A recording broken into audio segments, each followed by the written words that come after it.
Christopher Columbus's ship, the Santa Maria, has been found. No, not Christopher Walken. We're talking about Christopher Columbus, the explorer. What's up, guys? My name is Dave Wapple, and you've sailed onto I.O.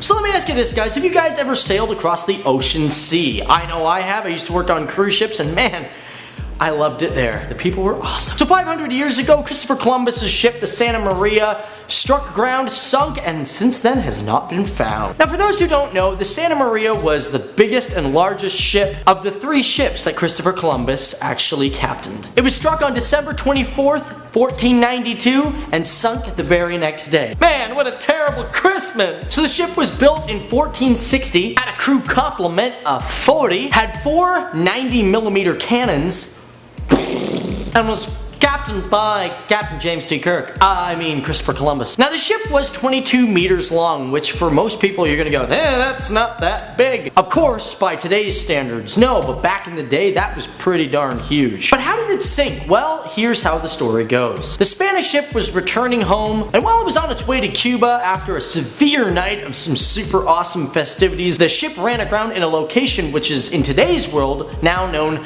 as Cap Haitian in Haiti. So what the deal was, the captain went to sleep, everyone else was having drinks until by the end of the night, everyone was gone and the only person left steering the ship was the good old cabin boy, who according to diaries and sources was named Pedro Torres. Now to this day, only the anchor of the ship itself has been found, and it's actually on display in a museum in Haiti called Musée du Panthéon. Now according to sites like About.com, it is said that only Christopher Columbus survived. He actually left the ship leaving his 39 mates behind. Interesting side note, believe it or not, Christopher Columbus did not call it the Santa Maria. He actually called it La Capitana. Why? Because it was his flagship, and I guess it's the big bold bad boy. So let's jump 500 years to today, where an explorer by the name of Barry Clifford believes he has now found the wreck. It was in 2003 when Barry first found some 15th century old Spanish looking cannons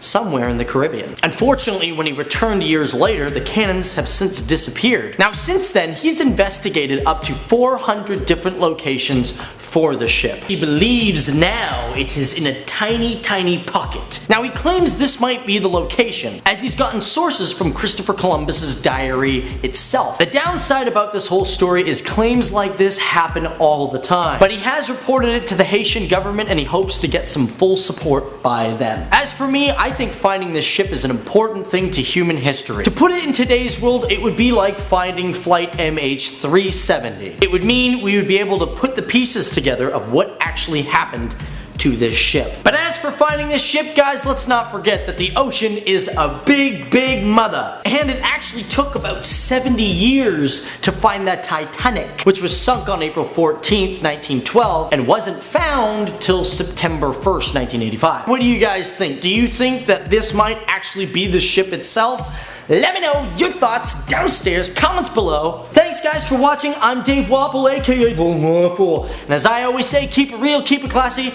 Let's just sail the heck out of this video. I'm sailing across the ocean. See?